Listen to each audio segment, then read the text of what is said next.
Question है कि उत्तर lens में सिद्ध करना है कि 1/v minus 1/u equal to 1/f। ठीक है, तो उत्तर लेंस को हम लोग मोटा लेंस के नाम से भी जानते हैं। ये किनारे के अपेक्षा बीच में इसका भाग क्या होता है, मोटा होता है।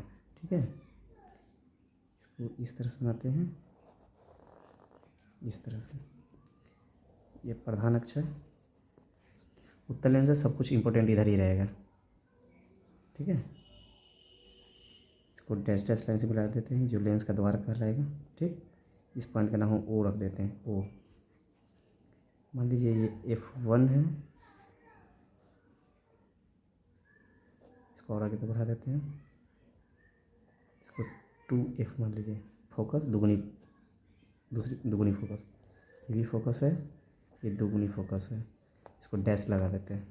ठीक, अब क्वेश्चन ये है कि उत्तर लेंस में हमको प्रूव करना है। तो मान लेते हैं कि दुगुनी फोकस से अधिक दूरी पर कोई वस्तु को, है ना, बाईं ओर वस्तु को हमेशा रखा जाता है। ठीक है, तो यहाँ पर कोई वस्तु को हम रखें और यहाँ से ये गया है प्रकाश की किरण, गई है, जाने के बाद ये प्रकाश की किरणें यहाँ पर बैंड करेगी, प्रकाश का अपवर्तन होगा। लेंस है, लेंस में दर्पण में परावर्तन और लेंस में अपवर्तन की घटना। ठीक, और ये फोकस को काटते हुए नीचे की ओर जाएगी। किसको काटते हुए, फोकस को काटते हुए नीचे की ओर जाएगी। और एक जो रेखा यहाँ से जाएगी वो इसके द्वारा को काटते हुए जाएगी। ठीक है, कटा यहाँ पे, इसको उतार देंगे इस तरह से। ठीक, इसका नाम मान लेते हैं, ये वस्तु ए है, ये वस्तु इसका बी है। जबकि इसका प्रतिबिंब इस साइड में बना है तो ए डैश, इसका नाम बी डैश हो जाता है। देखिए खरा है तो 90 डिग्री कौन बनाएगा, यहाँ भी खरा है तो 90 डिग्री कौन बनाएगा। तो एक त्रिभुज आपको ऐसे लेना है, ये बड़ा सा, और एक ऐसे लेना है, ये छोटा सा, है ना, बड़ा और छोटा सा त्रिभुज है। ठीक है, ये त्रिभुज देखिए आप पहले, सबसे पहले इसमें लिखेंगे कि दिया हुआ है कि उत्तल लेंस में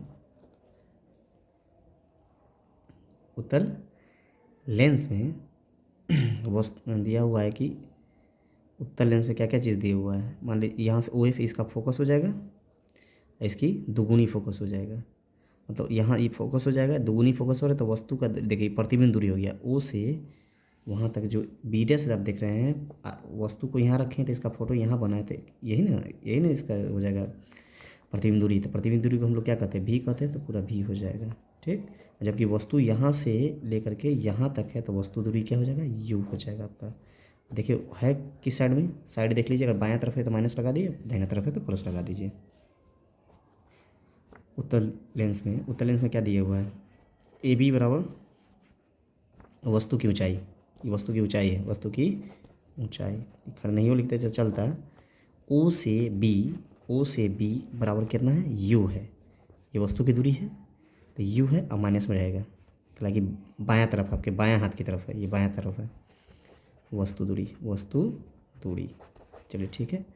अच्छा, ओ से एफ ये फोकस है, फोकस दूरी धनात्मक होता है, फोकस दूरी उत्तर लेंस की सभी कुछ वस्तु दूरी छोड़ करके फोकस दूरी हो, प्रतिबिंब दूरी हो, सब कुछ धनात्मक होता है। ठीक है, और सिर्फ वस्तु दूरी ऋणात्मक होता है कि बाएं तरफ है।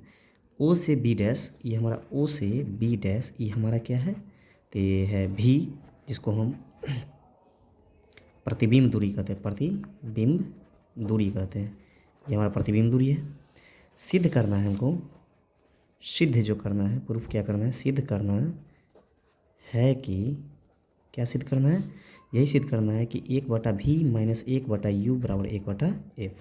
कोई नहीं, चूँकि हम चलते हैं चित्र में देख लीजिए, चित्र से क्या कह रहा है, चित्र से चलेंगे।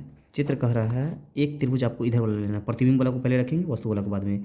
तो ए डैश बी डैश ओ, त्रिभुज ए डैश बी डैश ओ तथा त्रिभुज, आप यहाँ से देखिए ए बी ओ, एक ए डैश बी डैश ओ हो गया, एक ए बी ओ हो गया।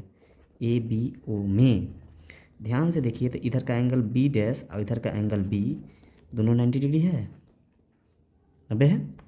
एक दूसरा का यहाँ पर ध्यान से देखिए, ओ ऊपर में बन रहा है, ये ऊपर में बन रहा है, सीधा रेखा गया हुआ है, ये भी सीधा था, समांतर रेखा करने वाला प्रतिच्छेदी रेखा, ये सामने वाला जो मुख्य कोण है, सम्मुख कोण आपस में क्या होते हैं, बराबर। इधर का A O B angle A O B बराबर जो होगा, इधर का किसके बराबर हो जाएगा, A dash O B dash, A dash O B dash के बराबर।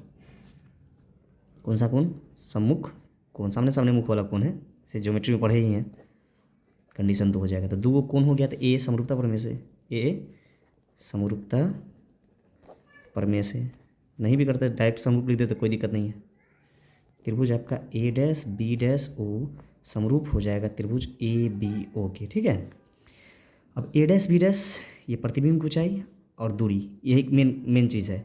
इसका तो कोई वैल्यू है नहीं, अभी त्रिभुज में आई है तो ये प्रतिबिंब की ऊंचाई और ये दूरी, यही ना काम करेगा। ये कोई चीज़ है, इसका कोई डिस्टेंस हमको मालूम है नहीं ना। तो हम जो लेंगे संबंध ये ए डैश बी डैश, इधर से लेंगे ए डैश बी डैश, बाई में क्या हो जाएगा ए बी हो जाएगा। पढ़े हैं कि दो समरूप त्रिभुज की भुजाएं जो होते हैं समानुपातिक होती हैं, संगत भुजाएं, ये बराबर हो जाएगा। अब यहाँ से डिस्टेंस लेंगे, ये ऊंचाई ये तो लेना नहीं है, ओ ए। देखिए ये जो त्रिभुज आप देख रहे हैं उसमें ये और ये मेन रोल निभाएगा, ये कुछ नहीं है, इसका कोई लेंथ ही हमको पता नहीं है। प्रतिबिंब की दूरी हमको मालूम है, नहीं प्रतिबिंब की ऊंचाई वस्तु की ऊंचाई यहाँ से अनुपात से निकाल कर इक्वल कर सकते हैं, इसका कोई वैल्यू नहीं है फिलहाल। तो ए डैश बी डैश बटा ए बी लिए हैं, तो यहाँ से ओ बी डैश लेंगे, ओ बी डैश, तो यहाँ से हो जाएगा ओ बी। कंडीशन हमारा हो जाएगा एक। ठीक इसी प्रकार अब ध्यान दीजिएगा। तो अब इधर नहीं आना है, अब ये त्रिभुज का काम खत्म। यहाँ से ध्यान दीजिए, मान लेते इसका नाम एम था, इसका नाम एन था। अब इसको ध्यान से देखिएगा तो एक समकोण त्रिभुज यहाँ पर भी 90 कोण सीधा सीधा बना रहा है, एक ये भी बना रहा था। एक छोटा सा एम ओ एफ एक त्रिभुज है, एक त्रिभुज ए डैश बी डैश और एफ है ना। संगत कोण इधर और इधर 90-90 वाला, ये दोनों आपस में बराबर हो जाएगा। तो देखिए ध्यान दीजिए, ए डैश बी डैश एफ त्रिभुज ए डैश बी डैश एफ समरूप हो जाएगा त्रिभुज इधर के एम ओ एफ के, एम ओ एफ के। ठीक है। अब ले करके देखते हैं, इधर का प्रतिबिंब ऊंचाई ए डैश बी डैश, अब बटा में ये प्रतिबिंब ऊंचाई हो गया ना ए डैश बी डैश, तो यहाँ भी तो ऊंचाई आना चाहिए था, एम ओ हो जाएगा, एम ओ बराबर दूरी डिस्टेंस कवर करेंगे, ये दूरी फोकस दूरी का काम कर जाएगा ना, यहाँ पर सब फोकस है, ये भी दूरी चलेंगे। तो बी बी डैश एफ ये बराबर हो जाएगा ओ एफ के, किसके? ओ एफ के। ठीक है। इसको लिखने का जरूरत नहीं था। अब इसको ध्यान से देखिए, क्या आपका जो ओ से एम था, ओ से एम यही नहीं वस्तु का ऊंचाई है, वस्तु की ऊंचाई बराबर एम। तो हम यहाँ कर सकते हैं कि ए बी बराबर ओ एम, क्या कि दोनों क्या है? वस्तु की ऊंचाई है, वस्तु की ऊंचाई है। ठीक है। अब हम ए डैश बी डैश अब बटा एम ओ के जगह पर ए बी कर देंगे, अब इधर कर देंगे बी डैश एफ बटा में ओ एफ। कंडीशन इसको कितना मान लेंगे? 2। अब ध्यान दीजिए, पहले का समीकरण दूसरा का समीकरण दोनों यहाँ पर है, ए डैश बी डैश बटा ए बी, यहाँ भी ए डैश बी डैश बटा बी ए बी। जब दोनों बराबर हो जाए, समीकरण 1 तथा 2 की तुलना करने पर जब आगे वाला के बराबर हो गया, तो इसका पीछे वाला जो आप देख रहे हैं ओ बी डैश बटा में ओ बी, ये बराबर हो जाएगा इसके पीछे वाला बी डैश एफ बटा में ओ एफ। अब ध्यान से देखिए कि क्या क्या दिया हुआ है, ओ बी डैश यहाँ फिगर में देखिए, ओ बी डैश पूरा का पूरा यहाँ से ओ से स्टार्ट और बी डैश पर ख़त्म, क्या है आपका? भी है। पॉजिटिव है या नेगेटिव है? पॉजिटिव है। ठीक है, इसको ध्यान में रखना है। तो यहाँ पर हमारा हो जाएगा ओ बी डैश भी बटा में ओ बी निकालना हुआ, ओ बी, ओ से बी, देखिए ओ से बी यहाँ निकाला नहीं, ये ऑलरेडी दिया हुआ यू, लेकिन ये बाईं तरफ है, हमारे बाईं हाथ की ओर है, तो माइनस में आ जाएगा। तो यहाँ पर ओ बी के जगह क्या आ जाएगा? Minus you. अच्छा, बी डैश एफ हमको चाहिए, बी डैश एफ चाहिए, छोटा वाला चाहिए। तो ये देखिए लाइन शुरू कहाँ हुआ? ओ से, जैसे कि हमको ये ओ है, ये एफ है और ये बी डैश है, तो हमको ये चाहिए। तो पूरा लाइन हमको दिए हुआ है, अब पूरा में से हमको ये चाहिए, मतलब ये नहीं चाहिए, तो पूरा का पूरा लिख करके इसको हटा देंगे, मतलब पूरा ओ से बी डैश लिखेंगे, ओ से बी डैश लिखेंगे और उसमें से हटा देंगे किसको? बी डैश एफ चाहिए ना हमको, तो ओ एफ को हटा देंगे, ओ एफ को हटा देंगे,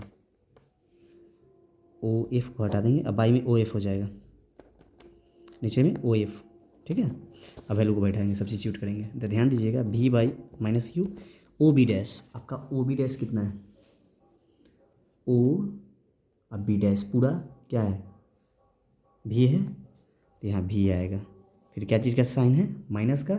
माइनस का चिन्ह देंगे। और ओ एफ, ओ से एफ आपका कितना है? ओ से एफ, ये फोकस है, एफ है, ये फोकस दूरी है ना, एफ आ जाएगा, एफ आ जाएगा। तो बाई में एफ हो जाएगा। अब इतना तो पढ़ेंगे कि 2 जब बटा बराबर हो जाए तो क्रॉस मल्टीप्लाई करते हैं, कर लेंगे। इसके आगे का आसान सा कैलकुलेशन है। तो भी में एफ से मल्टीप्लाई, अब माइनस यू से मल्टीप्लाई हो जाएगा भी माइनस एफ में। तो भी एफ बराबर हो जाएगा माइनस यू भी minus minus plus U F. ठीक है, अब ध्यान दीजिएगा, छोटा सा यहीं पर इसको सॉल्व करने की कोशिश करते हैं इतना ही दूर में। वो तो हमारा आ गया। हमको क्या काम करना है कि जब भी लेंस हो या दर्पण हो, जब एक कंडीशन आ जाता है तो उस कंडीशन में यू भी एफ से अगर हम डिवाइड कर दें, है ना, दोनों तरफ, तो हमारा जो आना था वो आ जाएगा। ठीक है, अब लिखेंगे दोनों तरफ हमेशा याद रखिए यू भी एफ से भाग देने पर। दर्पण में भी वही होता था, लेंस में भी वही होगा। समीकरण भी एफ आया, उसमें भी यू भी एफ से भाग देंगे, और इधर आया माइनस यू भी और प्लस यू एफ, इसमें भी यू भी एफ से भाग देंगे। तो एक यहाँ तो 2 टर्म है, लेकिन तो अकेला है ना, तो देखिए भी से भी आपका कट जाएगा, एफ से एफ आपका कट जाएगा, तो बचेगा ऊपर में 1 बटा यू, इधर का बचेगा देखिए माइनस यू बटा भी ये वाला, और उसके नीचे आएगा यू भी एफ प्लस यू एफ है, उसके भी नीचे आएगा यू भी एफ। एफ से एफ कट जाएगा, यू से यू कट जाएगा, बचेगा 1। यहाँ आपका भी से भी कट जाएगा, यू से यू कट जाएगा, बचेगा 1। तो इधर का 1/u ऊपर में आ जाएगा -1/f प्लस इधर में आ जाएगा 1/v। फार्मूला क्या होता है लेंस का? 1/v minus 1/u equal to 1/f। ये माइनस में 1/f है, इधर लाएंगे तो प्लस में हो जाएगा, आ जाएगा, तो माइनस वाला इधर आएगा तो प्लस में हो जाएगा। अब 1/v को इधर ही रहने दिए, प्लस में उधर जाएगा तो माइनस में हो जाएगा। यही ना हमको लाना था, हो गया सिद्ध, प्रूव्ड। आसान है, थोड़ा सा दिमाग लगाइएगा, रिवीजन कीजिएगा, बार बार देखते रहिएगा।